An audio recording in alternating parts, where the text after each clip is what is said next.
Assalamu alaikum wa rahmatullahi wa barakatuh. This is your neat parent host, Zakaria. Inshallah, you're all well. Today we have a wonderful guest with us today, and I'm going to allow him to introduce himself and tell us his Aman account. Assalamu alaikum wa rahmatullahi wa barakatuh. Wa alaikum assalam wa rahmatullahi wa barakatuh. Jazakallah khairan for having me. I have two little ones, and no more on the way just yet, but Allah knows best about that. My wife's a Somali. As Somalis have big families usually, and she would like that to be the case as well. So we'll see what is in Allah's qadr for that. Inshallah. And then you want to introduce yourself formally? Oh yeah, of course, yes. So I'm Sam. Online, I'm probably best known as Sam Martin Burr. That's sort of the long handle of my main platform these days. I live in the UK. I embraced Islam about 11 years ago. And since then, I had an Arabic language degree. And I'm the creator of the Arabic in 60 Steps program. And that's a big part of what I do these days. But I also created a YouTube channel learning my wife's language, which is Somali, or her family's language. And that channel is called the Sam of Somalia channel. So there's a big kind of languages mix journey in there. And yeah, my two little boys, my eldest Yusuf has just turned 6, and my youngest Yunus is 2. Oh, the Y's. You got the Y's. Yeah, we wanted 2 names beginning with Y, and also 2 names of prophets and 2 names of surahs of the Quran as well.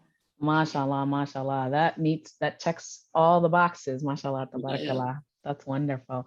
And I also know that you have all these channels and you have all these programs, mashallah. There has to be a motivation behind it. Could you please tell us a bit more about your motivation behind starting it all?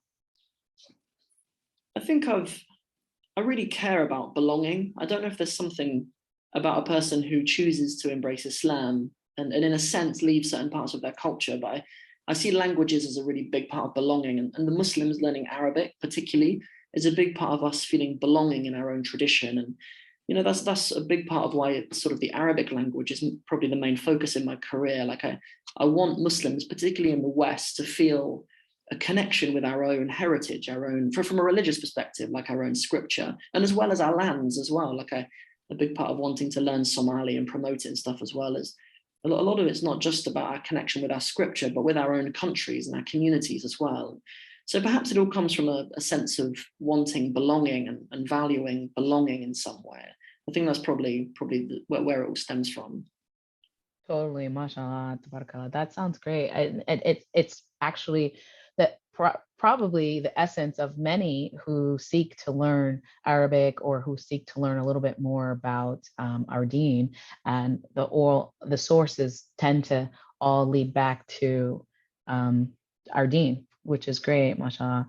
And also, go ahead, sorry. I was going to say on a really deep level, like I think when I'm sort of trying to promote and market my resources and stuff, I really think like, what do people really want? Like I obviously get lots of comments and lots of emails of people telling me, I really want to learn Arabic so I can understand the Quran. And that's absolutely the right answer. Like that is what people should say to me. But when I think deeper, like, should my websites say, learn the Quran? Like, is that the deepest way that we speak to each other? And I think on a deeper level, it's like people want a meaningful relationship with their creator is a deeper outlook on people saying, I want to learn the Quran. Like what maybe they really mean on a deeper level is, I want to feel like I'm really at one with the texts that have been sent down to me. Like I really want to have a deep connection with Allah Azza wa Jal. And I don't really believe that a deep connection with anything is possible unless you have a direct language together.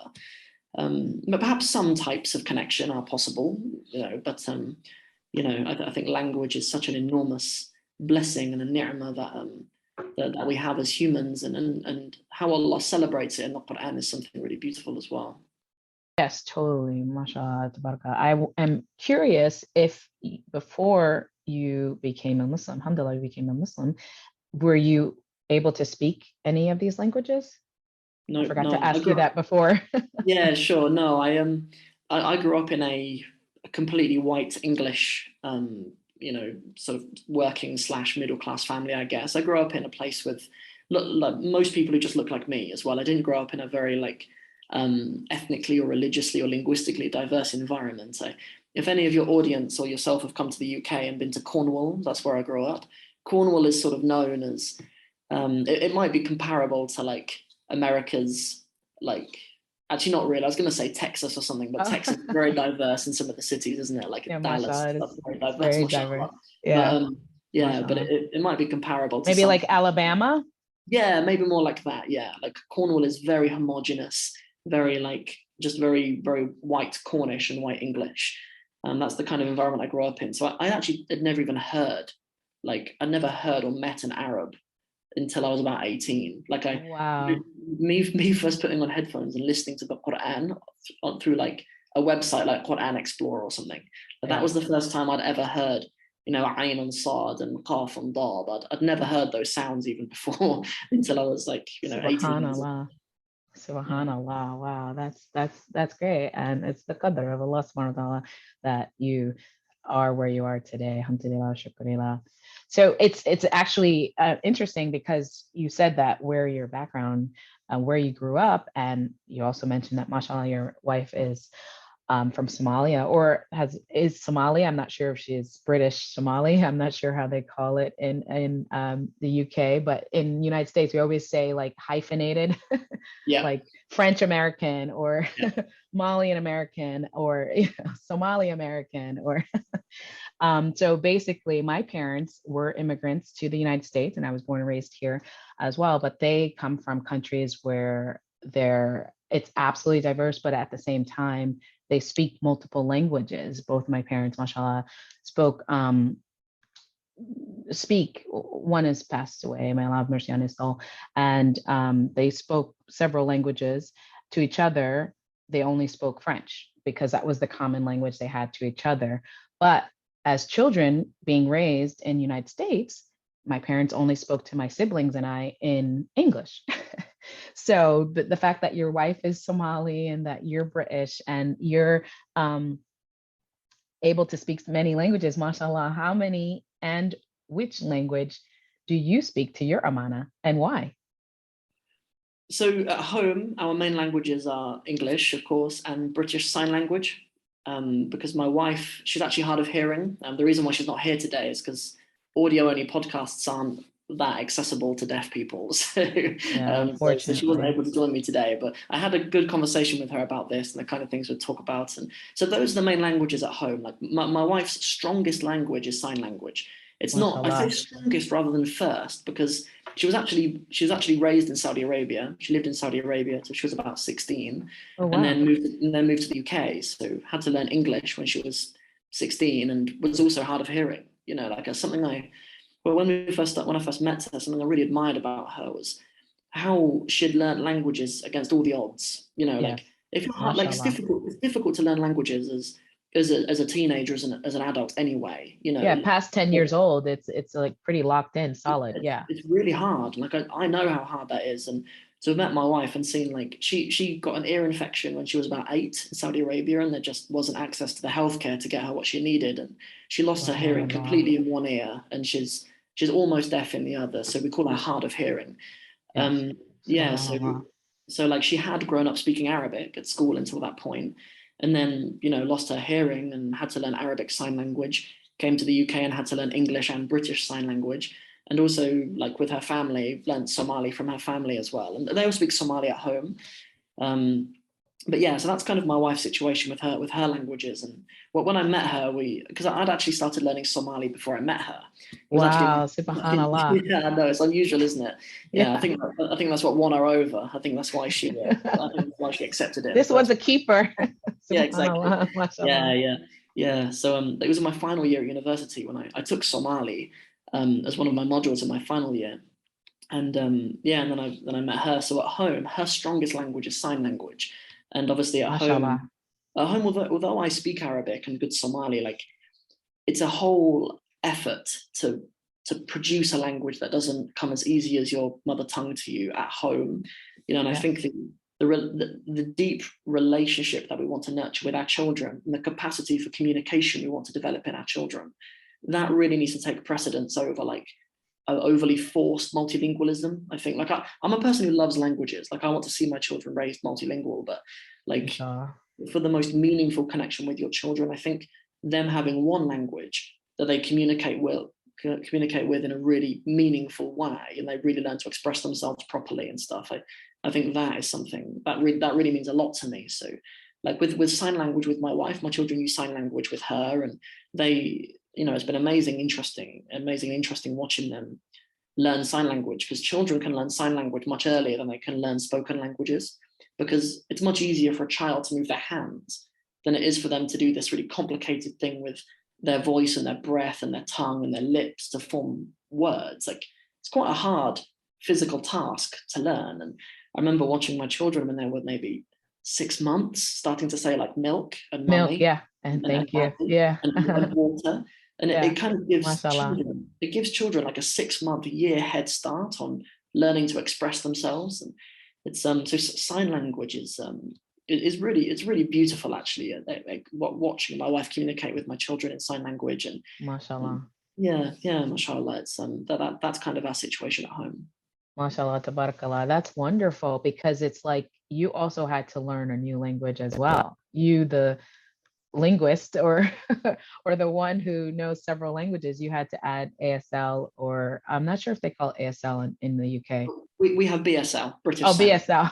Sorry, I'm too American. No problem. And it is different to American Sign Language. Oh, really? Yeah, even like sign language kind of has dialects like English does. It's a whole world that That's amazing. my wife, mashallah, she's a black belt in that stuff. Like she can tell if someone's mashallah, she can tell if someone's like American, or she can tell if they're from Australia and stuff. Because she even knows Arabic Sign Language as well. Like sign language have different, it's not universal, because of course different cultures have different gestures, that some gestures are offensive in some cultures and gestures aren't in others. And totally makes sense. Yeah, subhanAllah. I never thought about it that way. I have a relative who is hearing impaired fully, and she actually chooses to read lips, but she does know what we call American Sign Language, or ASL. I'm curious what Arabic Sign Language is called. If it's also called Arabic Sign Language, or Sign Language SLA, Sign Language Arabic. In the conversations that I've had with people in Arabic, they just use the term lughatul ishara, just the language of gestures. That's what I've heard. There isn't such a habit in Arabic of making acronyms out of things. There is in some words. In English, we do it with everything, with ASL, BSL, and whatever. But yeah, I haven't heard that. I haven't heard that for Arabic, though. I haven't heard them say, lush for lughatul ishara or something. That would be interesting. I gotta add that to the list of research. But she doesn't speak, this particular relative doesn't speak Arabic, but she does speak other languages, and she speaks American Sign Language as well, because she's hearing impaired. However, she chooses not to use it. She prefers to read people's lips. So I think that's interesting that there's that dedication from your wife, mashallah, tabarakallah, and also your children, because that's like a really wonderful thing to be able to have that level of communication and be fluid about it as well. So that's great, mashallah. And do you see your children having the ability to speak Arabic? Yes. The way you speak Arabic? And your wife, actually, because she was raised with Arabic as her first language. Yes, we can both speak Arabic. So Arabic as a language for our religion is quite different, I think, to speaking Arabic at home. Like it's my son goes to an Islamic school, the one who's 6. Yunus only 2, so he's not there yet. But so Yusuf has already started learning Arabic, but it's not sort of used as our like communication language at home. But Somali is like they speak Somali, but mainly with their extended family. Oh, mashallah. So they can speak to their grandpa and grandma and say, I want some extra soup. They could say that in Somali. Exactly. Yeah. So they so my mother and father-in-law, they speak English, but obviously like their Somali is just way better. Like they are Somalis, obviously. Yeah. So like with them, because parents, our children, they're too smart to speak languages with us that don't come easy. If they know we speak English, for example, like that my kids' aunties and uncles, they're all like brought up for a large part in the UK, and they can speak English as well as Somali. And Yusuf was only maybe like 2 or 3 when he realized, like, you lot can speak English, can't you? I don't really need to like think differently and stuff to speak to you guys. But we do put a lot of encouragement on them to speak Somali. Like that's something that's really important to us. And we do have plans actually to go to Somalia, and we would love to Inshallah. move. We'd love to move there even if it goes well. But Inshallah. we have plans to do that for me to learn Somali and for them as well. And that's something really important to us. Yeah, for sure, for sure. So they would be essentially trilingual, sign Yeah, language, Somali, Arabic, actually quadrilingual because the English, yeah, sign language, Somali, and Arabic. yeah, absolutely, absolutely, yeah, MashaAllah, tabarakallah. That's amazing. Allahumma yeah. barak. That's But then great. so the thing about us humans, like I've met people who are fluent in many languages. Like when I was in Uganda a few years, well, not a few years ago now, it's maybe 7 years ago. Like I met people who were competent speakers of maybe 10. Yeah, I went to some villages in Uganda. I was doing da'wah there, and there were some mashallah. villages that were just in between certain groups, ethnic groups and tribes, like in between people who speak Luganda and Swahili and like all sorts of other language, like minority languages there. Like Yeah, there were people who just grow up in it. They don't know anything other than knowing like 10 different ways to say something. It's really remarkable what humans are capable of in terms of learning different languages and ways to communicate. It's again that like us humans are really special in that way. Like that, like there's other parts of the creation that Allah made that have other linguistic capacities different to us, but we're really subhanallah. special in our in how we can use grammar and how we can communicate different dialects and different languages. That's really unique to us. Yeah, it is. SubhanAllah. I definitely remember my father's from Mali, and people always think I'm saying that he's Somali. I'm like, no, the other coast. He's Yeah. from Mali. So I'm half Malian. And he spoke Allah yarmo, he spoke 7 languages, and Mali alone has about 52 dialects, and he spoke about 7, including French. The French colonized Mali, and then he also went to France and studied there for a while. But he always spoke about 7 or 8, and he was rusty on about like 3 of them, but he consistently spoke about 7 languages, mashallah. And I was always impressed with that. And my mother, who's a multilingual person as well, her minimum was 3 languages. And then I think she learned a 4th when she came to the United States, when she was about 18 or 19 years old. And she's multi-ethnic and multilingual as well. And she has about 4 underneath her belt. And I always just was amazed. So I grew up with that. Like there are like 4 languages on my maternal side and about 7 languages on my paternal side. And then I'm just stuck with 1 English. So the reason why I had asked is because they only spoke English to us. So we had to make the effort to learn a second language and learn French and learn my Arabic is not that great, but learn Arabic and learn all the different other languages of our interest, and to be able to speak to our relatives as well as to be able to just pursue whatever our passion was. And the passion is to obviously be able to speak to your relatives, have that link to your culture or cultures, as I have several cultures or multi-ethnic, but the main kind of pullback message is to bring it all back to your deen. And I think that's like very central. So that's amazing if folks are able to learn Arabic, which is technically known as like the second hardest language after Mandarin. So Arabic is extremely hard. It's a different alphabet, it's a different direction of reading, it's a different pronunciation. There are different sounds, like there's not even the letter P from an English speaker. You can't say Peter technically, right? Like you would say maybe Ba. I'm not really sure how they would say Peter, or they would just say Peter in Arabic, right? So you have those dilemmas, but also you have the resolution to some of those dilemmas, where it just is amazing when you see that, oh, there's a solution to this problem. So was there any problem or any, could you please share any one of your maybe personal challenges as a parent in language acquisition with your Amana? And if so, how did you resolve it? As I kind of mentioned a little bit of my background, the Sure. resolution was to just go ahead and choose a language and pick one of the many languages my parents speaks. And I'm like, I'm going to learn it and be determined. But maybe you could share some, because I know there are many who are in a similar situation as I was and as you are. where you have a multi-ethnic, multilingual environment, and there has to be a challenge. If not, subhanAllah.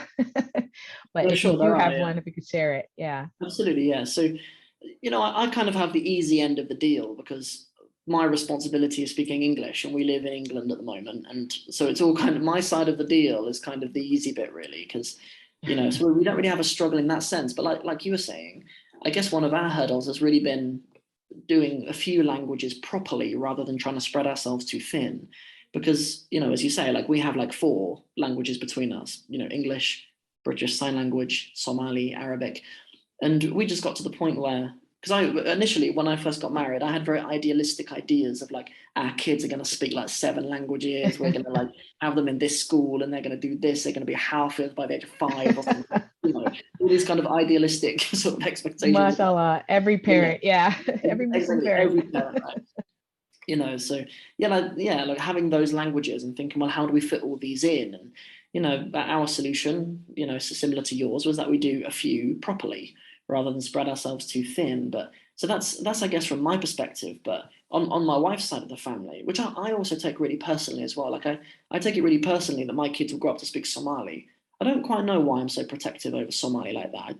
It's not my language, you know what I mean? I think maybe part of it is I just see that my kids are half Somali, so they should really have a grounding and a belonging in both sides of their family. So that is a hurdle, But a big part of ensuring that my children will learn Somali well is ensuring that they spend loads of time with their aunties and uncles on that side of the family, and that we make a big decision at one point, actually go to Somalia, because it's probably even bigger deal for Somalis over the pond with you guys in the US, because it's even further for you. But for us here in the UK to go to Somalia, it's a long and expensive flight, and if there's 4 of you, it's Yeah, a deal. But that's something that we will overcome. Like we will do that, inshallah, inshallah, if Allah allows us. inshallah, And inshallah. so yeah, that's a solution for us. Inshallah, that's great. Yeah, inshallah, may Allah make it easy for you and your family.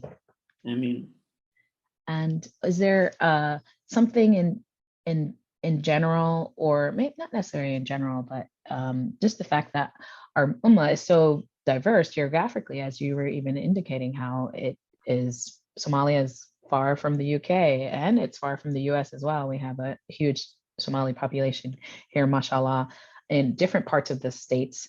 But definitely, even for our family to go back, and my husband is from he has a diverse background geographically as well. So to travel with all of our kids, it's like more than Hajj for the whole family. So we don't get to go many places that frequently all together. It's like bits and pieces. Maybe you take 2 kids, or you take one person. So we all know how important it is, excuse me, to be connected, so to speak. And we also know how Arabic is that key connection, I could say, if I could give it a word, or call it that for lack of a better word. Arabic is a connection for us, especially for our deen, and it's so important for our deen, especially for those of us who are not Arabic speakers.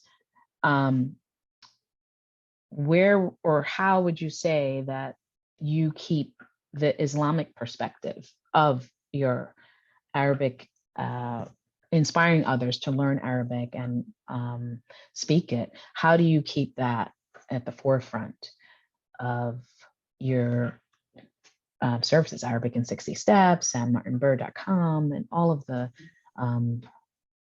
services that you provide. I think it's actually very similar to how I do it with my children. Like Mm-hmm. we ground ourselves in meaningful statements that Allah has sent down and from the Messenger of Allah sallallahu alaihi wasallam. Sallallahu alaihi wasallam. Really engaging our children, especially when they're very young, in topics of the religion. Like we wouldn't expect them to receive them the same way that adults do. Like sitting with Yusuf at the kitchen table, telling him "Qala Allah, Qala Rasul," you wouldn't expect it to resonate in the same way that it does with like believing adults, because they're so innocent. Do you know what I mean? Like they don't have the concept of that they do things wrong and that they'll be held accountable one day. Yeah, they don't have that idea. But still, even with my children, getting them grounded in texts is something that I've just found has a really deep impact on people. Like the sort of subheading for the Arabic in 60 Steps program is Arabic to enrich the soul, because that's something that is a big part of what we do through empowering students to access texts. There's something so deeply spiritual and meaningful, I think, about accessing writing of previous generations. And that's Yes. another thing that like animals don't do. Like animals they don't have the capacity to pick up things that were written by generations 1,000 years ago, but we SubhanAllah. really do. It's something, even the fact that Allah chose to make the Quran a book, it's something that's such a testament to human dignity, that we're different to animals and that we can pass things down in a book and we have writing and stuff. Like that SubhanAllah. again, like I mentioned earlier, how Allah sort of celebrates human dignity through the mention of language so many times. Like that's to answer your question, I'd say that, like I'd say grounding it in what previous generations wrote in Arabic, because that's something which can't be said about other languages in the same way. Like the scholarly and spiritual tradition that exists in Arabic, and the sheer beauty that is kept alive through the Arabic language is really unmatched by other languages out there. SubhanAllah. Yeah, it is. It's absolutely SubhanAllah. Amazing. And in general, as we're all parents and we all can benefit from tips of any sort, even if it means like, hey, put a t-shirt on your kids as a smock and when they're painting, sometimes you learn the hard way, sometimes you learn with some tips or advice. So we all can benefit from some tips, and all the additional information pertaining to Arabic has been, and just language acquisition and being multilingual has been extremely valuable. Jazakallah khair for all the information you've shared thus far, but no one leaves the podcast without sharing a general tip. It could be anything, like from potty training to bedtime routines. Any parenting tip you and your wife would like to share with the Neat Parent community? Yeah, well, when we talked about this, we both agreed that it's important for parents to focus more on quality than quantity of time. Like I think more so among mothers, actually, there's a pressure to think you should just always be there.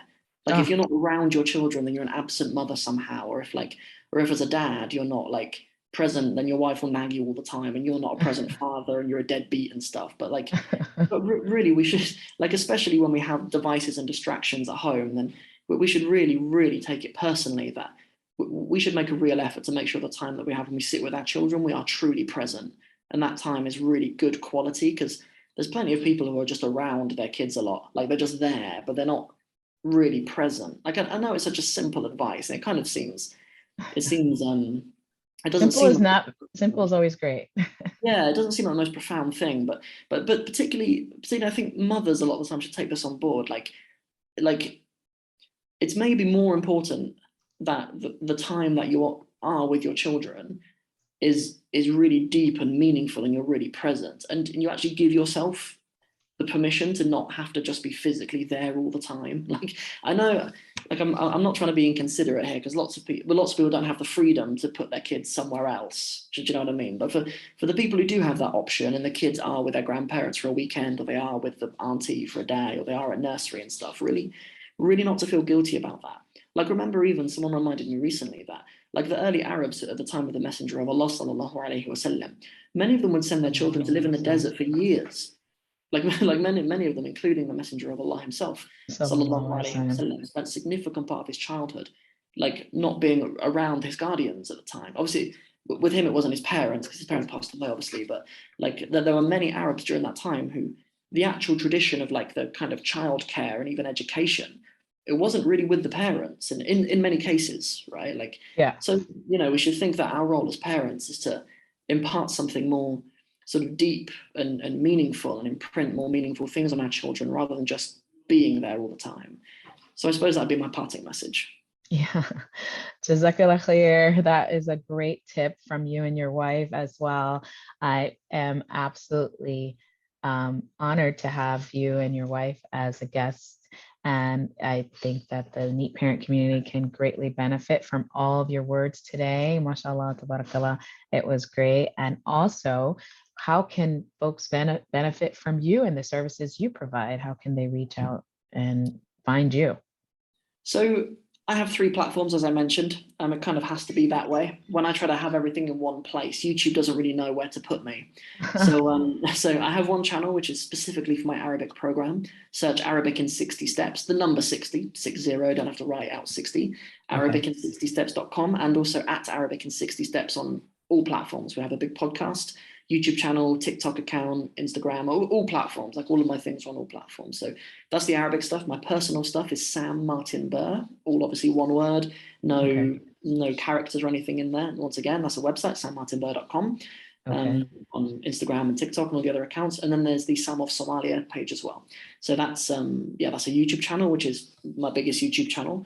And then that also has an Mashallah. Instagram and TikTok as well. So people love the Somali stuff out there. That was sort of my first love in creating content. The Somali stuff was, because sometimes when we create content and stuff, when we create lessons, especially online, a lot of people think they need to be like a perfectly fully knowledgeable teacher and then present a lesson. But what I did with the Sam of Somalia channel was I just documented the process of me learning my wife's language, and it seemed like people really resonated with this sort of bumbling idiot in many ways, just trying his best. This Trying. like this white fellow. It's the Nia. It's the Nia that counts. Me putting in that effort to learn my wife's language, and it kind of gave permission for my audience to make mistakes and stuff as well, which is something which teachers lack a lot of the time. And so that I think that is kind of part of the success of that channel. And also, there's just a lot of Somalis who are entertained by seeing Somali come out of a white person's face. Like, a lot of people find that entertaining. So maybe that's part of its success. That's great. I think I only know about 2 words in Somali. I probably should learn more, since everybody always thinks I'm saying I'm Somali. I'm like, no, Mali. So I might as well go ahead full blown into that language as well. So I might tune into that channel, inshallah. And you have great services, and you have beautiful family, mashallah, tabarakallah. And may Allah continue to bless you and your family with much health, happiness, and great, strong iman. I mean, Jazakallah khairan. And thank you so much for having me as well. It's an absolute pleasure. It was my pleasure as well. And Assalamu alaikum wa rahmatullahi wa barakatuh. Inshallah, until the next episode.